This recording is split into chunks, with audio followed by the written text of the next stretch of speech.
Hi friends. तर आज बनवणार आहोत आपण कच्च्या फोडणीची खिचडी. त्यासाठी कांदा चिरून घेतला, टोमॅटो चिरून घेतलेत, बटाटा चिरला, कढीपत्ता, कोथिंबीर, अद्रक लसूणची पेस्ट आणि मिरची. तर हे बघा, इकडे या ठिकाणी पातेल्यामध्ये मी पाणी उकळायला ठेवलं. पाणी छान उकळलं, त्यामध्ये 3 पळ्या तेल टाकलं, अद्रक लसूण पेस्ट टाकले, जिरे टाकले, मोहरी मात्र टाकायची नाही. एवढी नंबर 1 खिचडी लागते नाही, एकदा नक्की ट्राय करा तर म्हणसाल खरंच आहे, खूप छान खिचडी लागते. मसाला खिचडीलाही मागे टाकणारी खिचडी आहे. त्यामध्ये मी पुन्हा मिरची टाकून घेतली, कांदा टाकला, कढीपत्ता टाकला, कोथिंबीर टाकली, टोमॅटो होते ते पण टाकून दिले त्याच्यामध्ये.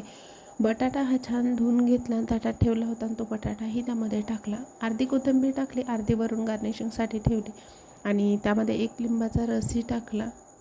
आणि या ठिकाणी त्याच छोटीशी वाटी भरून 1 दही पण टाकलं, चवीपुरतं मीठ टाकलं आणि या ठिकाणी खडे मसाले टाकलेले, दालचिनी, लवंग, मिरा, तेजपत्ता असं सगळं.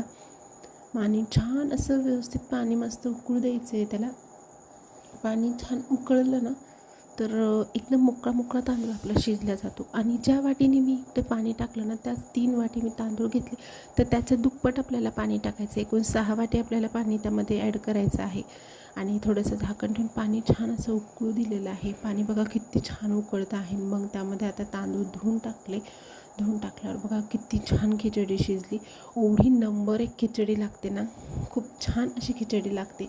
आणि टोमॅटो एवढे सगळे टाकल्यावर आंबट लागते, बिलकुल आंबट लागत नाही खिचडी. चवीपुरतं मीठ व्यवस्थित टाकून द्यायचं. खूप छान लागते ही कच्च्या फोडणीची खिचडी. तुम्ही एकदा नक्की ट्राय करून बघा, मग म्हणसाल खरंच आहे, खरंच नंबर 1 खिचडी लागते. मसाला खिचडीलाही मागे टाकणारी ही खिचडी आहे. आपण जनरली नेहमी मसाला खिचडी खातोच आहे, घरामध्ये करतोच आहे. पण ती कशी मसाला खिचडी रोज नाही खावत. तर अशा प्रकारची तुम्ही कधी खिचडी करून बघा, खरंच मस्त लागते. आणि हे बघा, तांदूळ पण व्यवस्थित शिजलेला आहे. मी झूम करून तुम्हाला दाखवलं आहे.